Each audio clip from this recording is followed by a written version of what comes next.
अस्सलाम वालेकुम, मेरा नाम मोहम्मद वकार अतीक है और मेरा ताल्लुक कनेक्ट रियल स्टेट से है। मार्केट की आज की पोजीशन क्या है और पिछले 3 से 4 दिन से क्या पोजीशन रही है। कई लोग कंफ्यूज हैं कि वकार में मार्केट रुकी है, क्या ये मार्केट रिवर्स होगी कि नहीं होगी और आगे मार्केट कैसे चलेगी, पता नहीं टैक्स से नीचे आ रहे हैं कि नहीं आ रहे हैं, एमनेस्टी के बारे में मना कर दिया गया है और अब आगे क्या होगा क्या नहीं होगा, क्या मार्केट ऐसी चलती रहेगी और अब अगर ये मार्केट चलते चलते रुकी है तो क्यों रुकी है, या उसी तेज से क्यों नहीं आगे बढ़ रही। देखिए, मार्केट बढ़ने के बाद एक स्टेप आता है जहां जाके मार्केट रुकती है और 1-2 लाख रुपए का रिवर्स लेती है। हर मार्केट की सिचुएशन है कि मार्केट कहीं ना कहीं जाके अपने आप को स्टेबल करती है। उस स्टेबल करने का मौका उस वक्त मिलता है जब बहुत सारी पेमेंट्स होती हैं। आज अगर आपको कोई ये कहता है कि पेमेंट नहीं हो रही, कोई सौदा फॉरफिट होने जा रहा है, कोई टोकन नहीं लग रहा, टोकन लगा दिया और डील डन नहीं हो रही, अर्जेंट पेमेंट टाइम पे, एक दिन की पेमेंट टाइम पे अगले बंदे ने टोकन फॉरफिट कर दिया है और वो डील को मैच्योर नहीं कर रहा, उसे कहते हैं रिवर्स की पोजीशन पे आना। और उस पोजीशन पे आके भी माल ना बिके, ट्रांसफर ना हो, उसे कहते हैं घबराहट।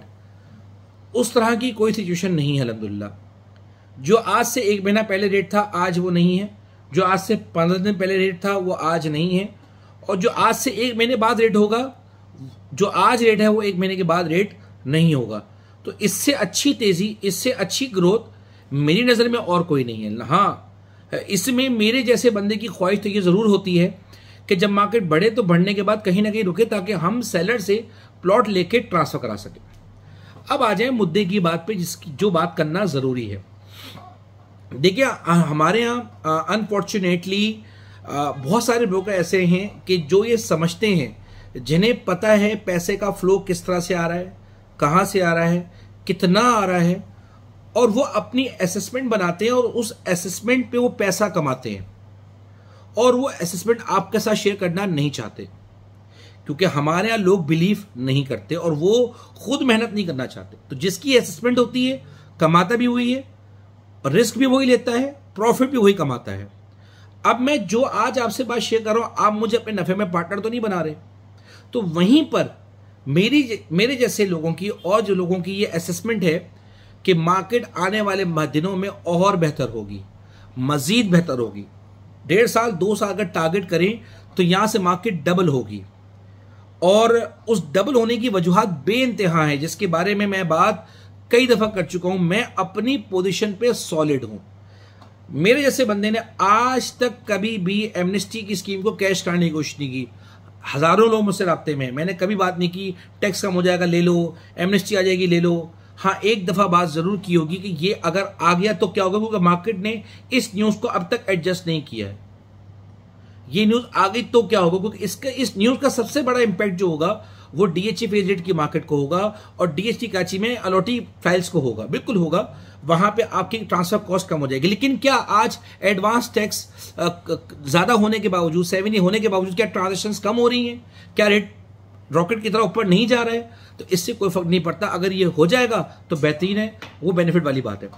वहीं पर ऐसे बहुत सारे लोग हैं जिनके पास नॉलेज नहीं है। एक तो वो लोग हैं जिनके पास नॉलेज है, असेसमेंट है, वो शेयर नहीं करना चाहते। एक वो लोग हैं जिनके पास नॉलेज ही नहीं है, जिन्हें कुछ पता ही नहीं है कि पैसा आ कहां से रहा है, क्यों आ रहा है, उसकी एक्चुअल वजह क्या है। इतना सारा पैसा आ रहा है, एक दफा रोटेशन हो चुकी है इतने बड़े सर्कल की पैसे की, उसका इंपैक्ट क्या होगा, वो एजुकेशन ब्रोकर्स के अंदर नहीं है। अनफॉर्चुनेटली वो जब अनफॉर्चुनेटली एजुकेशन नहीं है तो वो कंफ्यूज है। जब वो खुद कंफ्यूज हैं तो वो लोगों को भी कंफ्यूज कर रहे हैं। और इसकी मिसाल अक्सर आप YouTube पे वीडियोस में देखेंगे कि एक बंदा आता है, वो कहता है बेच दो, और अगले दिन आता है खरीद लो। एक दिन आता है बेच दो, अगले दिन आता है खरीद लो। तो उसकी बातों में कंटिन्यूटी आपको नजर नहीं आएगी। वो मार्केट के मुताबिक चल रहा होता है। वो क्यों मार्केट गिरी, वो क्यों मार्केट चली, क्यों मार्केट रुकी, वो उसके दिमाग यहां तक सोचने पे जाता ही नहीं है। बहरहाल ये सोशल मीडिया के ज़माने में आके हर बंदे को लेवरेज है कि वो हर तरह की वीडियो बनाए, चाहे उसको इकोनॉमिक्स की, फाइनेंस की कितनी नॉलेज है, कितनी नॉलेज नहीं है, कहाँ से उसके बाद डाटा आ रहा है, वो ऑथेंटिक है या नहीं है, और हमारी असेसमेंट क्या है। मेरे लिहाज से आज से भी अगर कोई बंदा इन्वेस्टमेंट करता है तो वो 2-2.5 सालों में डबल कर लेगा, क्योंकि मलिर एक्सप्रेसवे के 6 इंटरचेंज हैं। एक खुला है अभी, 5 खुलने 5 स्टेप्स में। तो जब वो खुलेंगे उसका एक इम्पैक्ट आता है। वो इम्पैक्ट को कवर करने के लिए, एडजस्ट करने के लिए पैसा कहाँ से आएगा? वो पैसा आएगा बैंक से। बैंक से पैसा कब तक आएगा? बैंक से पैसा जून जुलाई को मजीद आएगा। और ये क्या मॉनेटरी पॉलिसी मजीद नीचे आएगी कि नहीं आएगी? क्या ये पैसा निकालने के लिए इतनी काफ़ी है कि नहीं काफ़ी? इनफ है। अगर यहाँ से इंटरेस्ट रेट नीचे नहीं भी आता तो ये भी इस लेवल तक पहुंच चुके हैं कि 10-11%, 12% कमाना तो कोई बड़ी बात ही नहीं है। तो उस लिहाज से पैसा निकल जाए मार्केट से बहुत है हमारे लिए। अगर 1% नीचे नहीं भी आता, मार्च में 0.5% नीचे नहीं भी आती तो भी फर्क नहीं पड़ता। मेरे ऐसे बंदे को तो फर्क नहीं पड़ता, क्योंकि प्रॉपर्टी में आके वो 11-12% कमा ले, कोई बड़ी बात नहीं है। पहली बात आपको क्लियर कर दी कि मार्केट अच्छी कंडीशन में। दूसरी बात बता दी कि लोग आपको कंफ्यूज करेंगे, आपने कंफ्यूज नहीं होना। थर्ड, वो ब्रोकर जिसने आपसे माल लेना है, देखो एक तरफ सेलर भी एक तरफ बायर भी है ना, तो जब तक ब्रोकर आपको डराएगा नहीं, खौफ में पैदा नहीं करेगा, खौफ आपके अंदर क्रिएट नहीं करेगा, आप कैसे बेचोगे? देखिए अलॉटियों की तो एक अलग टेंशन है। अलॉटी मुझसे बात करते हैं, उनके तो एक अलग प्रॉब्लम्स हैं कि उन्हें 20 साल 25 साल की सर्विस के बाद प्लॉट मिलता है, उसके बाद 2007 से अलॉट हुआ है, उसके बाद कई लोगों की एज बहुत ज़्यादा हो चुकी है, जिसकी वजह से मैं कहता हूँ भाई आपको बेचना चाहिए और अपने गाँव वगैरह में परचेस कर लें, क्योंकि कराची में आकर तो आपने रहना नहीं है। तो ऐसी कंडीशन में उनके लिए सिचुएशन अलग है। अब आज आगे जाके 500 गज का प्लॉट 2 करोड़ रुपए का हो जाएगा, वो जब आपको बता देंगे, आपको इस चीज़ की नॉलेज दे देंगे, आपको एजुकेट कर देंगे, आप कैसे बेचोगे? आज आप तो नहीं बेचोगे, आप तो रुक जाओगे। फिर अब आप आ जाए चौथे पॉइंट पे।